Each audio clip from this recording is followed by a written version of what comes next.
하나님의 말씀과 은혜가 우리의 삶 가운데 충만하기를 간절히 소망합니다. 오늘 말씀의 주제는 딱 복음입니다. 복음.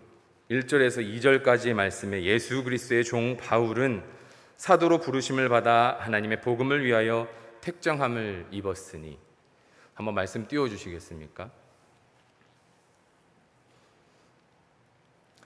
같이 1절과 2절 함께 봉독하시겠습니다. 시작. 예수 그리스도의 종 바울은 사도로 부르심을 받아 하나님의 복음을 위하여 택정함을 입었으니 이 복음은 하나님이 선지자들을 통하여 그의 아들에 관하여 성경에 미리 약속하신 것이라. 아멘. 복음, 굿뉴스, 우리가 다 아는 내용입니다. 좋은 소식. 세상에 누가 합격했다, 누가 진급했다 이런 소식보다도 진리가 있는 복음이 있는 참된 구원의 기쁨의 소식, 그게 바로 복음이죠. 그런데 우리가 모두 다 알고 있지만 우리가 더 자세히 알 필요가 있습니다. 예수 그리스도를 통하여 하나님의 나라가 임하였고, 그로 말미암아 우리가 죄 사함을 받았고, 죄 씻음을 받은 우리는 하나님의 자녀로서 다시 우리 예수님의 십자가 보혈로 죄 씻음을 받은 뒤에 예수님께서 부활하시사 다시 승천하시면서 우리에게 성령을 주셨습니다. 그러면서 뭐라고 말씀하셨냐면, 다시 예수님 오실 때까지 복음을 가지고 복음을 전하고 온 사마리아와 유대와 땅끝까지 이르러 그 복음을 전하라고 말씀하셨습니다. 그리고 나서 요한계시록으로 가면 21장에 그 새하늘과 새 땅에 대해 표현하고 있고, 22장은 아멘 주 예수여 오시옵소서, 예수님의 재림을 기다리고 바라는 믿음의 고백이 거기에 들어 있습니다. 사랑하는 성도 여러분, 오늘 말씀을 통하여 우리가 알아야 할 것이 있습니다. 복음을 우리가 참 오랫동안 믿어오고 또 하나님 앞에 예배하고 들어오시지 않았습니까? 그런데 늘 그러는 것처럼 뭐든지 아는 만큼 보이고, 그죠? 아는 만큼 보이고, 또 제가 좋아하는 한 가지 단어가 있습니다. 공부해서 남 주냐, 이런. 저희 부모님한테 공부해서 남 주냐, 공부 좀 해라, 공부 좀 해라 많이 듣지는 않았습니다. 저는 공부 얘기는 많이 듣지 않았습니다. 그런데 제가 성경을 배우는 제 멘토 목사님 그런 말씀하시더라고요. 사람의 생명을 살리는 자들은 공부해야 된다. 누군가를 살리기 위해서. 그래서 공부해서 남 주는 거다라고 이야기하셨습니다. 그래서 그렇구나. 누군가의 생명을 위해 누군가의 삶을 영향을 준다라고 하면 우리는 공부해야 합니다. 그래서 오늘은 단순히 우리가 아는 복음을 그냥 예수님의 십자가 보혈, 부활 승천, 그냥 성령님 이게 아니라, 기도하고 준비하면서 오늘 나눠드린 페이퍼가 있습니다. 이렇게 보시면 A4 용지 한 장에 앞면은 구약을, 뒷면은 신약을 정리한 내용입니다. 보시면 복잡하시죠? 복잡하실 필요 없습니다. 내려놓으셨다가 앞에만 보시면 됩니다. 표에서는 왼쪽은 시대별로 정리되어 있습니다. 창조 시대 때부터 쭉 포로기한 때까지. 오른쪽은 그 시대에 맞는, 언제 시대에 맞춰서 성경이 쓰여져 있는가를 나타내고 있습니다. 구약은 제가 2015년도에 청년들에게 주기 위해서 만들었던 표인데요, 뒤에 있는 신약은 오늘 말씀을 전하기 전에 성도님들에게 이 표를 성도님들이 성경책에 넣어가지고 다니시면서 말씀을 보실 때 이렇게 보시면 도움이 되셨으면 좋겠다 하는 마음으로 만들었습니다. 이제 저를 보시면 되는데요, 우리가 하나님을 믿는 데 있어서 하나님을 삼위일체, 성삼위일체 하나님이라고 고백합니다. 성삼위일체 하나님 어떻게 되죠? 성부, 성자, 성령. 이 성부, 성자, 성령의 시대가, 그 흐름이 성경에 있음을 오늘 함께 나누고자 합니다. 띄워주시기 바랍니다. 가장 먼저 하나님께서 우리를 사랑하셔서 아무것도 없는 가운데 말씀으로 세상을 창조하셨습니다. 그리고 아담을 흙으로 빚으시고 하나님이 보시기에 심히 좋았더라 말씀하셨죠. 하와를 갈비뼈를 취해서 만들었는데 선악과를 먹지 말라고 했는데 선악과를 먹음으로 죄를 지어서 쫓겨나지요. 그런데 이 이후에 자녀들, 우리가 늘 아는 가인과 아벨의 제사 있지 않습니까? 그런데 이 내용들을 넘어가서 그 이후에 나타난 뒤에 가인이 이제 쫓겨나서 아벨을 죽이고 쫓겨난 뒤에 시간이 흘러 세상이 너무 악해서 노아를 통해 무엇을 합니까? 방주를 만듭니다.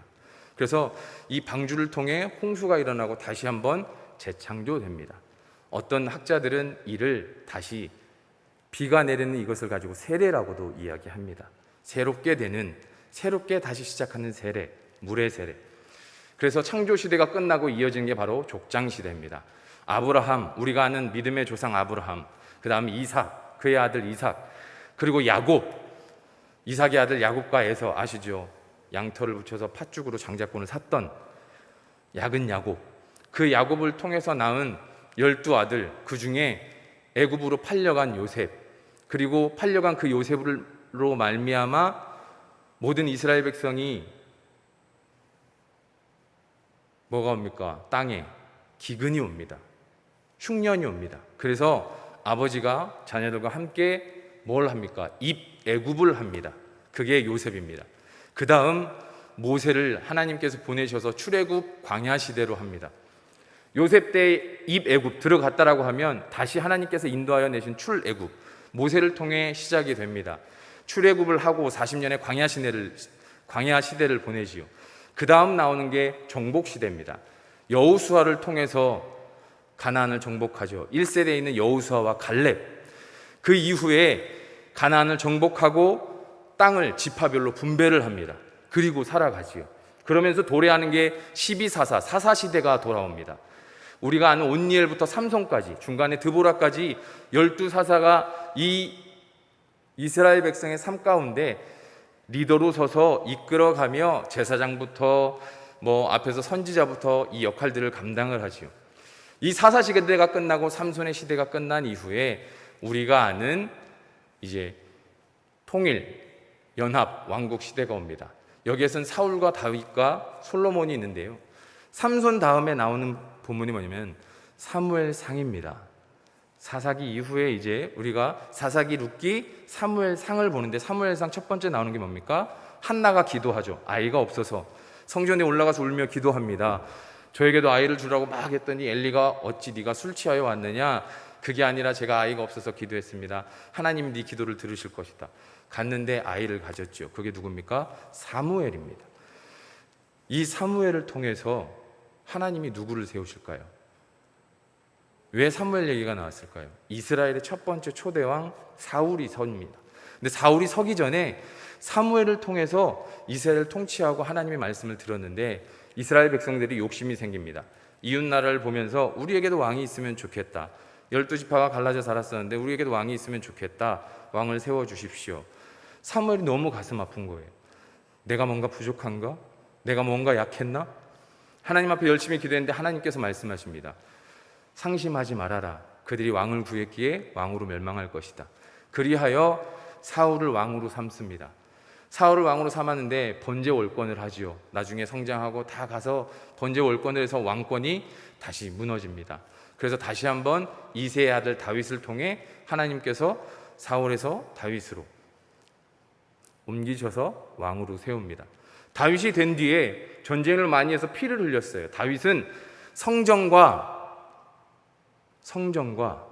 왕궁을 짓고 싶었는데 피를 많이 흘려서 네 때는 하지 못한다. 그래서 그의 아들 솔로몬이 이어서 짓지요. 솔로몬이 1,000번제를 하고 성전을 짓고 다 하고 난 뒤에 안타깝지만 솔로몬은 우리가 아는 지혜로운 재판관 역할을 하기도 하죠. 그러나 마지막에는 이방 여인에게 빠져서 하나님의 말씀을 벗어나게 됩니다. 이로 말미암아 이제 이 통일되었던 왕국이 갈라집니다.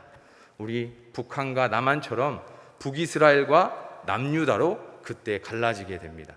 남유다는 솔로몬의 아들이었던 르호보암, 북이스라엘은 여로보암, 그렇죠. 이렇게 해서 왕권이 분열 왕국으로 시작이 됩니다. 마지막이 되게 중요한데요. 북이스라엘이 호세아로부터 이제 호세아 때에 마지막 호세아 때에 아수르에 의해서 멸망당합니다. 제가 드린 표에 이렇게 보시면 이렇게 가다가 제일 마지막에 보시면 빨간색의 호세아에서 히스기야로 올라가 있는 게 있어요. 이게 뭐냐면 똑같이 가는 게 아니라 호세아 때에 아수르에 멸망할 때에 남유다의 왕이 히스기야였습니다. 히스기야는 하나님 앞에 서 있었기에 아수르가 북이스라엘을 멸망시키고 나서 남유다를 치러 갑니다. 그런데도 침략했는데 성공하지 못합니다. 왜요? 히스기야가 하나님 앞에 서 있었기에. 히스기야와 그때 함께했던 선지자가 이사야입니다. 그래서 아수르는 결국에 침공했지만 북이스라엘은 멸망시켰지만 남유다는 멸망시키지 못합니다. 그리고 시간이 흘러 나중에 남유다는 시드기야 시대 때 바벨론에게 멸망당하죠. 그런데 이 아수르는 다시 바벨론에게 멸망을 당해요. 그래서 결국엔 바벨론 통치하에 북이스라엘과 남유다가 그 안으로 들어가서 포로 생활을 하게 됩니다. 시간이 흘러서 이 남유다와 북이스라엘이 포로로 잡혀간 뒤에 바벨론이 페르시아에게 다시 한번 지게 됩니다. 그래서 나라를 찾을까요? 아니요. 나라 없이 고향 없이 또다시 포로 생활을 합니다. 그래서 페르시아 때 바사라고 하는 페르시아 때 결국에 포로 생활을 하다가 이때에 나오는 말씀이 우리가 아는 다니엘, 에스라, 학개, 스가랴, 에스더, 느헤미야, 말라기 말씀입니다. 이 포로기 시대 때까지. 그런데 하나님께서 너무 감사한 건 페르시아 통치 때 고레스 왕부터 포로 귀환을 시작합니다. 페르시아의 정책은 뭐였냐면 너무 많은 곳을 함락을 시켰더니 통치가 어려운 거예요. 그랬더니 니들 고향으로 돌아가서 니들이 살아라. 그리고 통치자만 이렇게 감독관만 세우는 이런 정책을 폈습니다. 그러면 너무 좋거든요. 우리를 봐준다라고. 그런데 그거는 이스라엘 백성을 위한 하나님의 뜻이었습니다. 그래서 포로 귀환이 이 고레스 때부터 세 차례로 이루어져서 포로 귀환이 됩니다. 이스라엘 백성이 고향으로 돌아갑니다. 돌아가면서 수룹바벨과 여호수아가 돌아가면서 1차 포로 귀환을 하고 돌아가서 가장 먼저 짓는 게 성전 재건축을 합니다. 두 번째 2차 포로 귀환을 하면서 한 게 뭐냐면 영적 각성 운동을 합니다. 그런데 이 1차와 2차 사이에 수룹바벨 성전이 세워지는데 이 수룹바벨 성전이 세워질 때 있었던 게 아하수에로 왕, 우리가 아는 에스더의 말씀이 이 수룹바벨이 성전이 세워졌을 때의 말씀입니다. 그리고 2차 포로 귀환이 이루어지고요. 영적 각성 운동이 일어나고 3차에 그 다음에 성벽 재건 운동, 느헤미야를 통해서 3차 포로 귀환이 이루어집니다. 이렇게까지 해서 구약의 말씀이 끝이 나는데 이 구약의 말씀이 끝이 나고 400년이 흐른 뒤에 신약이 시작이 되는데요. 정말 중요한 건 뭐냐면 구약에서 포로 귀환을 하고 다시 이스라엘 백성들이 뭉쳐져서 하나님 앞에 나와왔을 때 이때 정말 바란 게 뭐냐면 성전에서 예배하는 게 아니었어요. 올바른 삶, 하나님을 믿고 따르는 정의로운 삶, 우리가 서로를 섬기며 살아가는 아름다운 삶이었다라는 거예요. 이것이 성부 하나님이 이스라엘 백성을 택하시고 우리를 택하시고 이스라엘 백성을 통하여서 보호하시며 살피시며 복을 주셨다, 훈계하셨다, 견책하셨다, 또 회복시키셨다 했던 말씀이 구약입니다. 그런데 이렇게 살아가다 보니 400년의 암흑기 동안에 무엇이 생기냐면 믿는 자들 유대인들이 뭘 하기 시작하냐면 율법을 나만의 신앙으로 여기기 시작합니다. 타인을 위한 믿음과 신앙의 공동체가 아니라 나만의 잣대, 하지 말라고 하는 율법만 지키며 살아갑니다. 오른손으로 도둑질했더니 오른팔을 잘라버립니다. 아직도 그럽니다. 팔레스타인은. 훔쳤는데 부모를 불러와서 그 앞에서 팔을 자릅니다. 그게 그들의 율법이에요. 그런데 하나님이 이걸 원하실까요? 아니요. 그래서 하나님은 뭘 보내셨을까요? 어떻게 하셨을까요? 바로 신약으로 들어가서 예수 그리스도를 우리에게 보내주십니다. 이 약속의 말씀이 구약에 예수님께서 우리를 위해 오실 거라는 약속의 말씀이 191가지가 넘습니다.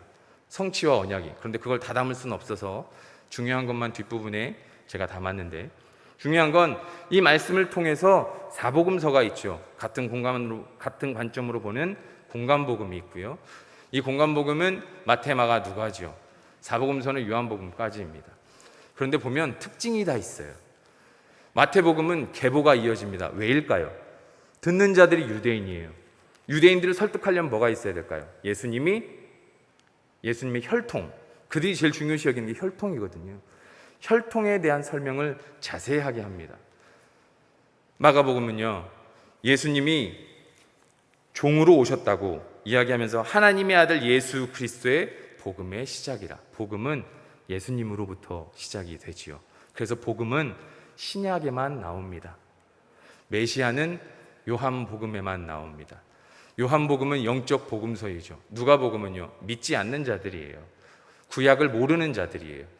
마태복음 유대인이어서 구약을 알기에 구약에 대한 말씀들이 이래서 이렇게 성취되었다라고 얘기하지만 누가복음 모르는 자들이기 때문에 구약에 대한 이야기를 거의 하지 않습니다.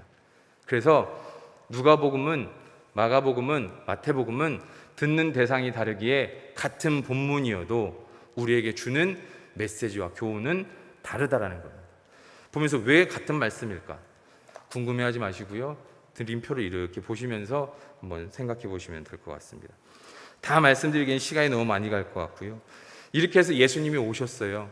오셨는데 율법 학자들이 알기는 안식일을 성수해야 되고 병든 이들은 원래 태어날 때부터 죄인이었기에 함께 하면 안 되는 거예요.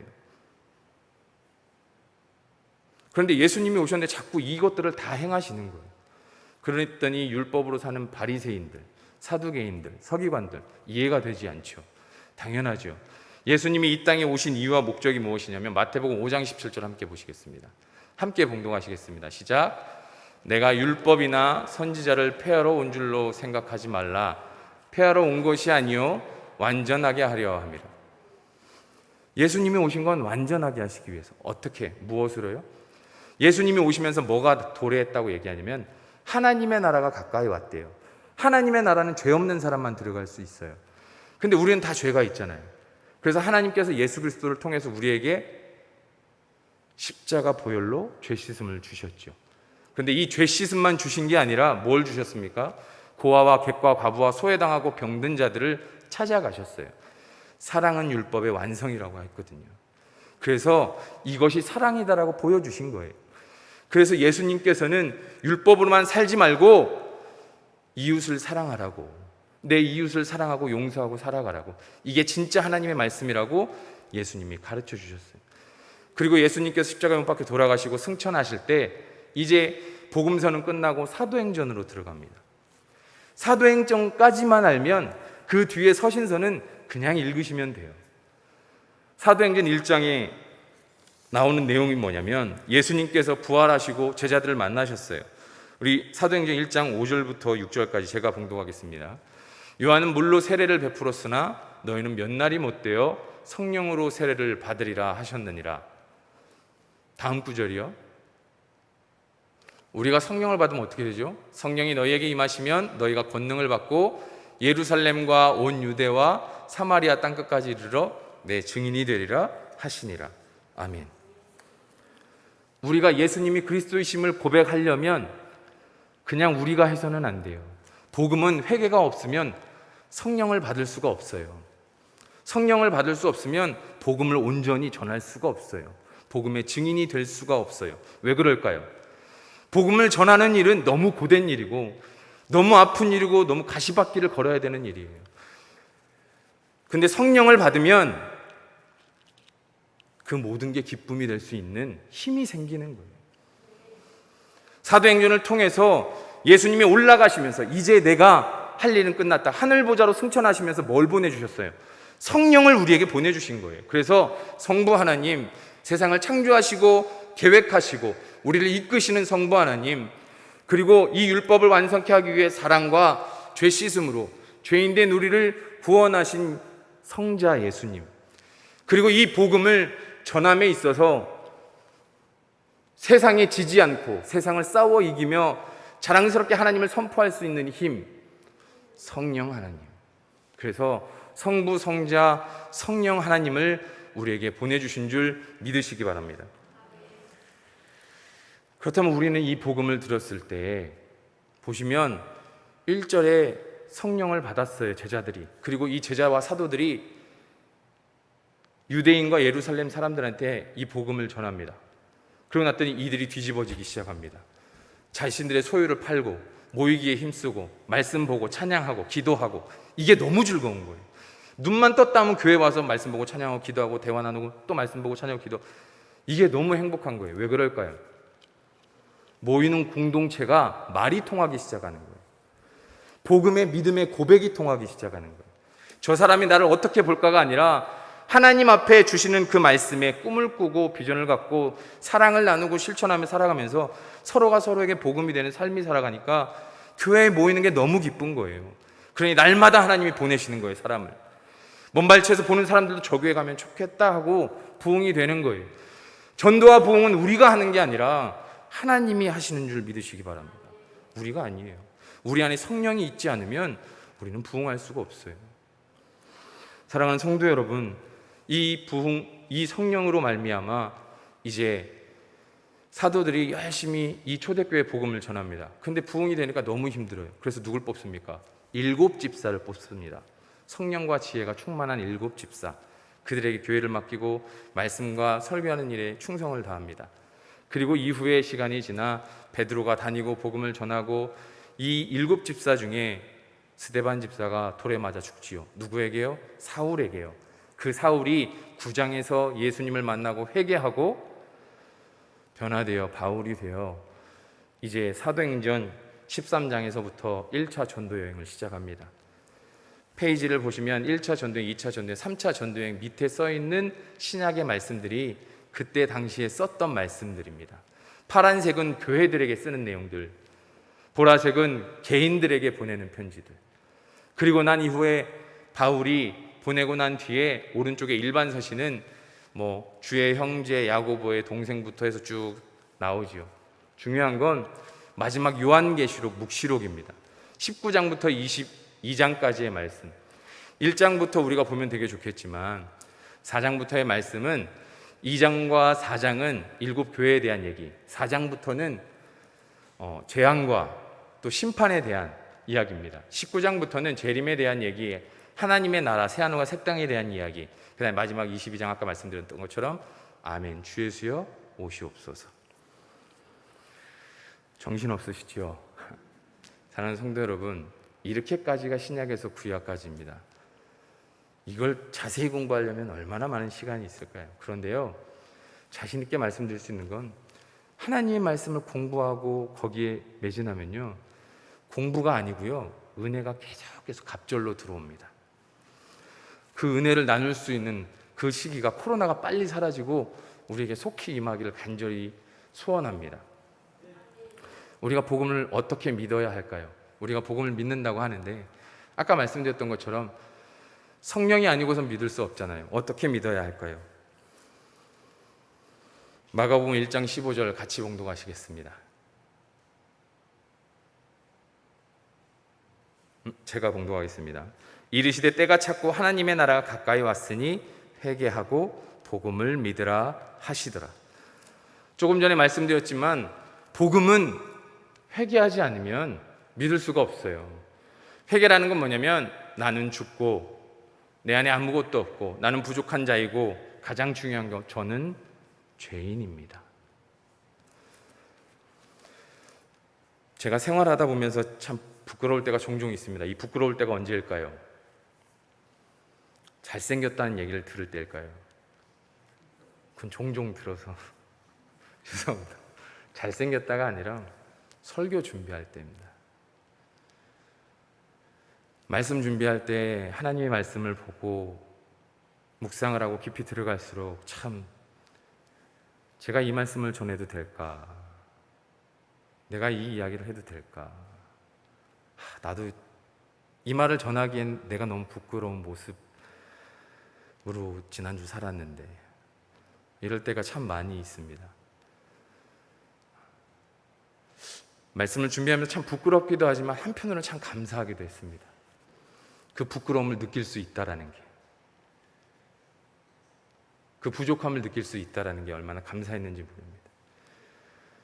그런데 거기서 더 열심히 기도하고 나아가야 되는데, 그래야 우리가 더 성장하고 나아가는데, 하나님 앞에 나아감에 있어서 우리는 발버둥 치면 안 된다는 것을 제가 직접 몸소 체험하고 있습니다.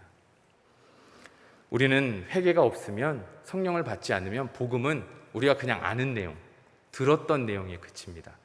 그런데 이 복음이 우리의 능력이 되고 우리의 힘이 되며 우리의 삶의 전부가 되려면 우리는 하나님 앞에 철저하게 회개하고 낮은 자의 모습으로 하나님 앞에 나아갔을 때 우리에게 주신 성령으로 말미암아 내 힘이 아닌 성령의 힘으로 나아가는 줄 믿으시기 바랍니다.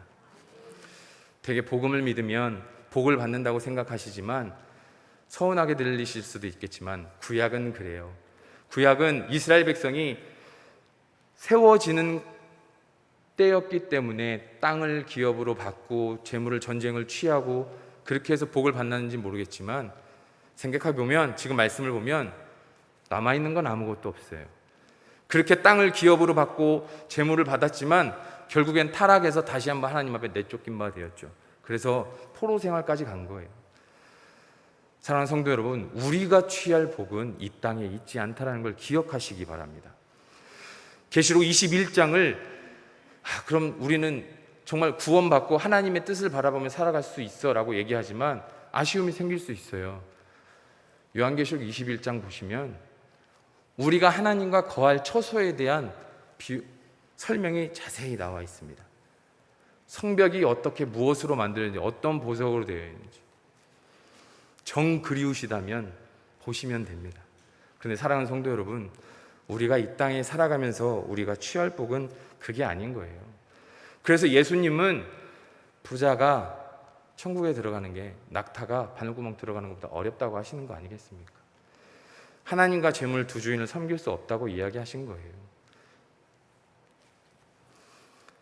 그래서 예수님은 혹여나 그럴까 두렙돈 과부도 부자가 헌금을 많이 하잖아요.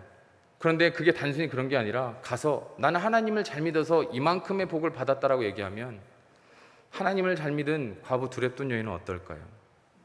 그래서 정말 그 부자가 하나님께 잘해서 복을 받았을까요? 예수님이 이 땅에 오시면서 바꾸신 게 뭐냐면 예수님이 바꾸신 건 재물의 복, 구약에서 받았던 그 복의 관념을 바꾸셨다는 것을 기억하시기 바랍니다. 예수님이 말씀하시는 복은 그런 재물의 복이 아닌 거예요. 성령인 거예요. 성령으로 말미암아 받는 9가지 열매인 거예요. 사랑과 희락과 화평과 온유와 절제와 이 모든 것들을 우리가 선물로 받은 거예요. 그게 참된 복인 줄 믿으시기 바랍니다. 왜요? 그게 있으면 이 땅을 살아가면서 휘둘리지 않습니다. 우린 여유가 있어요. 왜요? 감사가 있으니까요. 하나님 앞에 성령으로 서 있으면 어떤 상황과 역경 속에서도 함께 하실 그 하나님을 바라보며 믿음으로 나아가기에 흔들리지 않는다는 거예요. 근데 내 안에 성령이 없고 성령이 소멸되기 시작하면 세상에 치우치기 시작하는 거예요. 세상에 영향받기 시작하는 거예요. 세상에 무너지기 시작하는 거예요. 사랑하는 성도 여러분, 회개를 통하여 내 안에 계신 성령님을 의지하시고 복음을 믿으시기 바랍니다. 하나님은 우리와 함께 하시죠. 그런데 그 함께 하시는 하나님을 바라보며 나아갈 때 우리에게 가장 중요한 게 무엇일까요? 우리의 마음 아닐까요? 아까 말씀드렸던 것처럼 제가 예전에 타 지역을 갔다가 이렇게 돌아오는 길에 운전을 하고 오는데 띠링띠링 소리 나서 봤는데 기름 넣는 걸 깜빡한 거예요. 근데 밤이라서 산길이어서 기름 넣는 거에 불이 들어와도 도대체 한 50km는 달릴 수 있다고 숫자가 뜨거든요. 그거 믿고 가는데 안 나오는 거예요. 자꾸 걱정이 되기 시작합니다. 그런데 그 계기판에 안내 숫자도 꺼진 거예요. 이제 내가 언제 가다 쓸지도 모르는 그 찰나에 어떻게 하지? 보험회사에서 오려면 또 1시간 넘게 기다려야 되는데 그 찰나에 저기서 S기름이 보이는 거예요. 이렇게 노란색으로. 성령의 빛인 줄 알았습니다. 이 안도와 이 기쁨은 거기에 들어가서 만땅에 가득 채웠어요. 별거 아닌데요. 부자 된 것 같고요. 세상 어디든 다 갈 것 같은 거예요. 기름 채워진 거 보니까. 하물며 차를 타고 갈 때 기름을 보면서도 그 마음인데 우리의 인생을 주관하시는 하나님 앞에 함께 갈 때에 무엇이 나를 힘들게 하고 내가 어떻게 될지 모르는데 우리가 성령이 충만했을 때 우리의 인생을, 우리의 삶을 하나님 앞에 내어 맡기고 강권적으로 갈 수 있는 거 아니겠습니까? 그런데 그렇게 내어 맡기고 가는 자의 삶은 어떤 삶이 되어야 하냐면 증인이 되어야 한다는 걸 기억하시기 바랍니다. 나 혼자 믿는 믿음으로는 안 돼요. 그러면 구약이 끝난 율법 교사들, 바리새인 서기관들의 모습과 다를 게 없어요. 나만 믿고 나만 좋은, 나만 평안을 얻는 이 신앙은 복음이 아닌 거예요. 성령을 받으면 온 유대와 사마리아와 땅끝까지 이르러 뭐가 됩니까? 증인이 되는 거잖아요. 그게 복음입니다. 근데 증거하러 가지 않고 그 자리에서 내가 믿은 복음만을 가지고 내가 기뻐하는 건 참된 복음이 아니라는 거예요. 사랑하는 성도 여러분, 우리가 하나님 앞에 받은 복음을 가지고 나아갈 때 우리에게 주신 사명은 교회 안에서의 직분에 따라 주신 게 아니라는 것을 기억하시기 바랍니다. 우리에게 직분을 주신 것은 교회 안에서 감당해야 할 사역이지 사명이 아닙니다. 진실된 사명은 복음을 전하는 게 우리의 사명인 줄 기억하시기 바랍니다. 직분은 우리에게 주신 역할이에요. 사명은 우리가 살아가면서 전해야 될 사명이에요. 그래서 우리는 하나님 앞에 나아갈 때 이 사명을 가지고 하나님 앞에 열심히 달려나아가야 돼요. 그런데 이 사명을, 하나님 앞에 받은 이 사명을 때론 우리가 기억하지 않고 행하지 않을 때가 참 많이 있습니다. 사명을 기억하는 자의 삶, 어떤 삶인지 아십니까? 세상이 가장 두려워하는 게 뭔지 아십니까? 세상이 가장 두려워하는 것. 절망과 두려움이 여기에 가까워질수록 커져만 갑니다. 그게 바로 죽음입니다. 죽음 앞에 누구나 겸손해지고, 죽음 앞에 누구나 욕심이 없어지고요. 죽음 앞에 누구나 두려움과 떨림을 가지고 살아갑니다. 세상이 가장 두려워하는 게 죽음이라면 그 죽음을 이기는 건 예수 그리스도, 하나님을 믿고 따르는, 복음을 전하고 살아가는 우리임을 기억하시기 바랍니다. 요한일서 5장 4절에서 5절 말씀 띄워주시기 바랍니다. 한 목소리로 봉독하시겠습니다. 시작. 무릇 하나님께로부터 난 자마다 세상을 이기느니라. 세상을 이기는 승리는 이것이니 우리의 믿음이니라. 예수께서 하나님의 아들이심을 믿는 자가 아니면 세상을 이기는 자가 누구냐? 믿으십니까? 그리스도가 하나님의 아들이심을 믿는 자가 아니면 누가 세상을 이기겠냐라는 거예요. 복음을 가슴에 품고 사명으로 살아가는 우리는 죽음도 두렵지 않다라는 거예요. 그런 힘이 생기는 거예요. 내가 마음 먹어야지 그렇게 생각한다고 해서 되는 게 아니에요. 성령이 아니면 이룰 수 없다라는 거예요. 그래서 물과 피와 성령, 이 셋은 하나인 줄 믿으시기 바랍니다. 성부 하나님, 성자 예수님, 성령 하나님. 말씀을 맺고자 합니다. 사랑하는 성도 여러분, 복음을 믿고 우리의 삶을 하나님께 진정 맡기고 계십니까? 참 어려우시죠? 하나님께 맡기고 하나님의 말씀을 가까이 하고 나아갈 때 그 말씀을, 그 비밀의 뜻을, 그 은혜가 충만하길 원하시면 성령을 사모하고 간구하시고 회개로 말미암아 복음을 믿을 때에 성령을 우리에게 선물로 주신다는 그 말씀을 늘 기억하시기 바랍니다. 우리가 성령을 우리 안에 뜨겁게 있게 하려면 우린 날마다 회개하고 우리의 모습을 뒤돌아보고, 힘들고 어렵지만 그래도 우리를 위로하시는 그 하나님, 오늘 구약부터 신약까지, 창세기부터 요한계시록까지 너를 사랑한다 말씀하시는, 그래서 내가 너희를 택했다라고 말씀하시는 그 하나님의 말씀을 믿으시면서 나아가시는 저와 우리 성도님들이 되시기 바랍니다. 존 파이퍼 목사님이 복음의 본질 6가지에 대해서 이야기했습니다. 제가 구약 창세기부터 요한계시록까지 모든 얘기를 함축적으로 이 6가지 존 파이퍼 목사님의 복음의 본질로 이야기할 수 있을 것 같은데요. 첫 번째, 계획입니다. 하나님께서 어떻게 하실지 계획을 세우셨고, 그 계획이 시간에 따라서 두 번째 역사가 되었습니다. 이 역사가 지나서 세 번째 예수 그리스도로 말미암아 이 계획과 역사가 예수 그리스도로 성취되었다라는 거예요. 네 번째, 값없이 의롭다함을 우리가 받았다라는 거예요. 죄사함으로. 다섯 번째는 뭐냐면 적용입니다. 이렇게 이루어진 말씀을 내 삶에 적용하여 삶대로 살아가는 적용. 이게 다섯 번째입니다. 여섯 번째가 가장 중요한데요.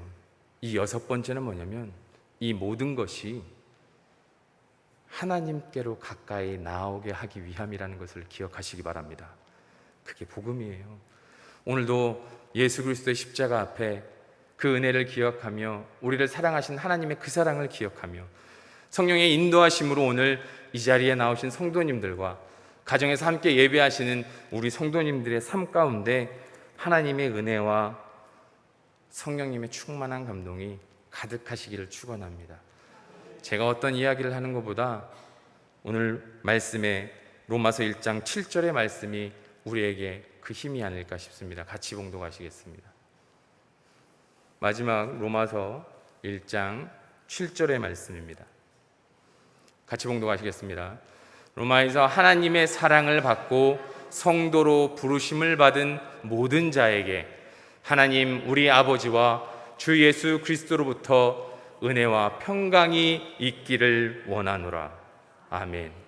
사랑하는 성도 여러분, 이 말씀이 우리에게 하나님의 사랑을 받고 부르심을 받은 우리가 하나님 아버지와 주 예수 그리스도로부터 은혜와 평강이 있다라는 이 말씀, 성령으로 말미암아 붙잡는 힘을 가지고 세상을 이기는, 세상 가운데 기쁨으로 살아가는, 삶으로 복음을 증거하는 성령이 내 안에 계셔서 살아있는 복음의 증인이 되는 삶이 우리 모두가 되시기를 간절히 축원합니다. 기도하시겠습니다.